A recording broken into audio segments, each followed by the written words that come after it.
Hey everybody, how you doing? I'm Dr. Boyce Watkins from Your Black World, and I was up tonight. I was about to do some work, and and I saw some stuff on social media that was really interesting to me.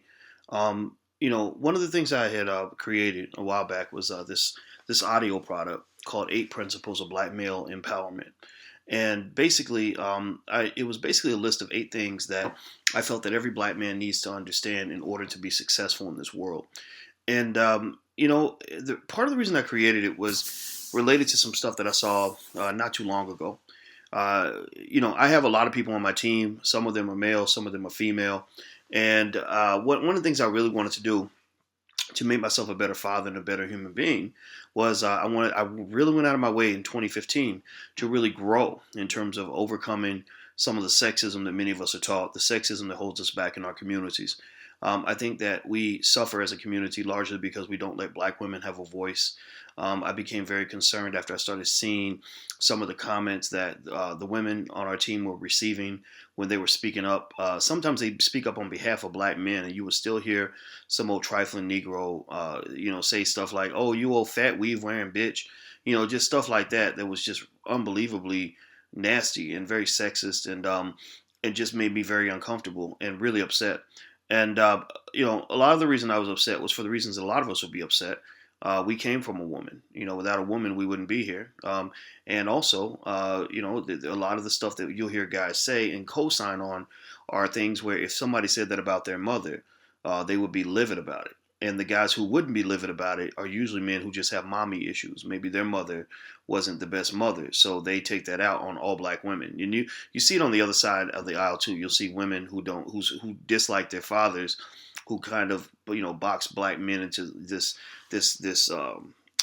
category, and don't have anything favorable to say about men. And basically, people in that who suffer from that really need serious therapy. Because what I see are, in terms of political implications, I think that it hurts the community tremendously when you have this gender war kind of happening. It destroys families. It makes me think about extreme feminism. I'm not a fan of extreme feminism. I think a lot of it, from what I've seen, has been built on a type of selfishness that says a type of selfishness and really unrealistic gender gender exchangeability, if you want to call it, where men and women are just the same. They're always the same. And I don't believe that. I think if you look through, if you listen to the lectures of Stanford professor Dr. Robert Sapolsky, he breaks down the fact that the human brain is very similar to the mammal brain. So about 95% the same.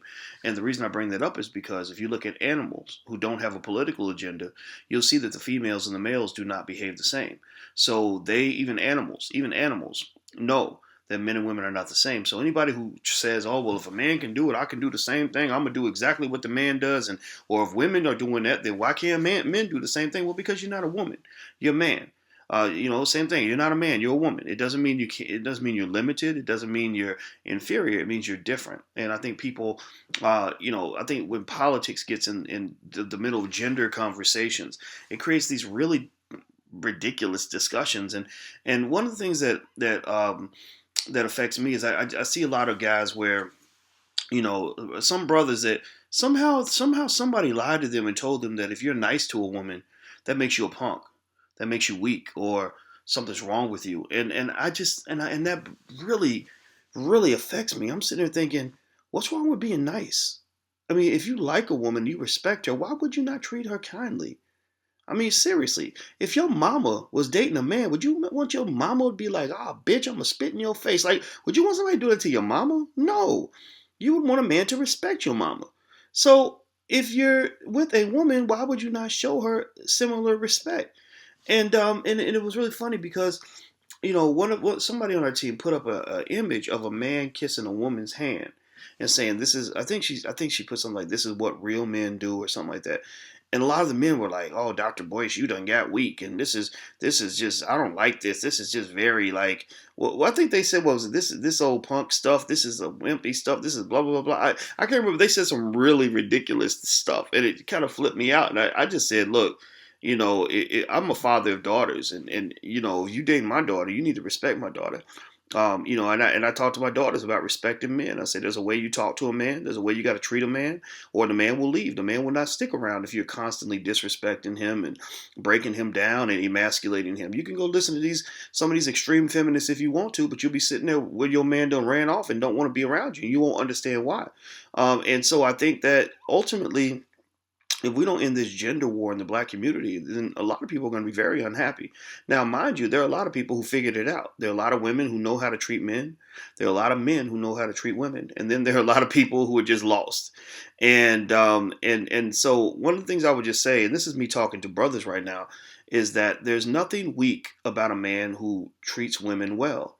When your weakness shows when you are so hurt, you have so many mama issues, you are so scared of women that you think that you have to disrespect women, the women who love and support you, the women who have your back, the women who trust you with their bodies and everything else. And you feel somehow that kissing her hand or buying her flowers or being nice to her somehow makes you weak.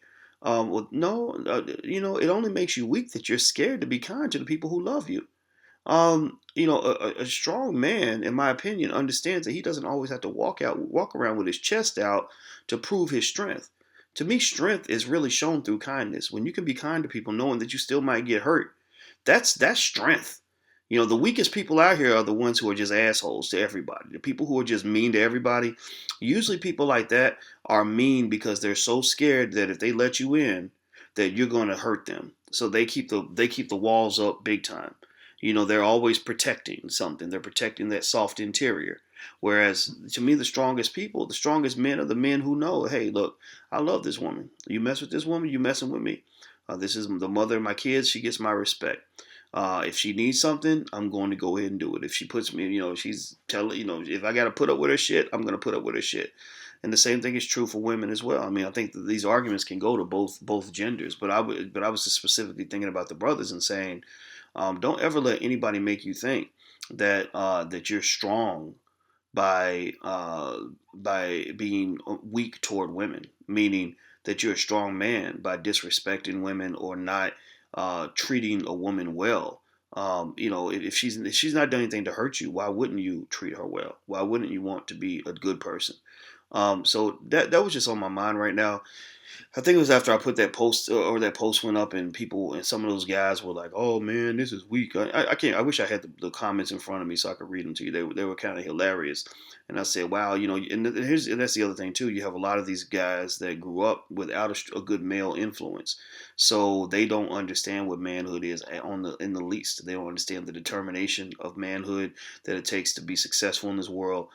Some of them, unfortunately, have been made overly emotional because they've been mama's little boy their whole life, and both parents played a part in creating this monstrosity. It ain't just the daddy, ain't just the mother.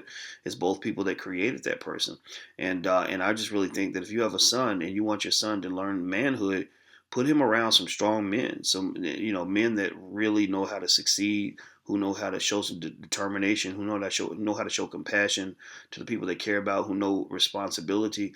You have to do that. I don't believe that a woman can teach a boy how to be a man by herself. I'm not a fan of that. It really bothers me when I hear mothers say, "Oh, I can teach him how to be a man," and da da. No, I can't teach my daughter how to be a woman. I really can't. I mean, I could give her tips. I could tell her my perspective as a man on what a woman might need to know about men or about life. Like as a father, my job is to give my girls confidence and security and good conversations about that'll hopefully give them wisdom. But there are things that a woman can say to them and explain to them that I just really can't do very well. I can't tell them how to do their hair or why their hair is important because I ain't even got any hair. So that's my 2 cents on it. But I would just say at the end of the day, look, brothers. I mean, seriously, people can say what they want and do what they want. But one of the reasons I think that people do sort of have this impression of us as black men in a certain way is because some of us just go over the top with it. Some of us go over the top with our insecurities and get to the point where we're disrespecting women so bad. And it makes me feel bad because I'll see women that really have a lot of faith in black men who stand by us even when And I'm not talking about all black women. We know we got some ratchets out here. We know we see it. It happens every day, and I think you got to know the difference. So I'm not gonna stand by that. When I see it, I call it out. But I'll hear from women that are so fiercely loyal to black men, and I'll be sitting there thinking, this is interesting. She's loyal to this man, and I know for a fact this man don't respect women. I know for a fact that this man thinks black women are garbage, but yet this woman is still loyal to him. Maybe it might be a public figure or something like that, and I just think that the women like that, you got to respect them, because if you don't, then next thing you know, they're sitting there with that white liberal feminist who's saying, "See, we told you that your men ain't shit. We told you black men are nothing, and you want to be like us." And I don't really think extreme feminism. That's why me and Mark Lamar Hill argue about feminism, because I just I don't agree with extreme feminism. I think equality is fine. I think everybody should do what they want to do. I don't believe in oppressing anybody, but I think that sometimes you get to the point where you fight so hard to not be oppressed that you become the oppressor. And so at the end of the day, let's just be respectful. Kindness is not weakness. Kindness is strength. So that's my 2 cents on the issue. I'd love to hear what you think. So you guys take care, and I'll talk to you soon. Bye bye.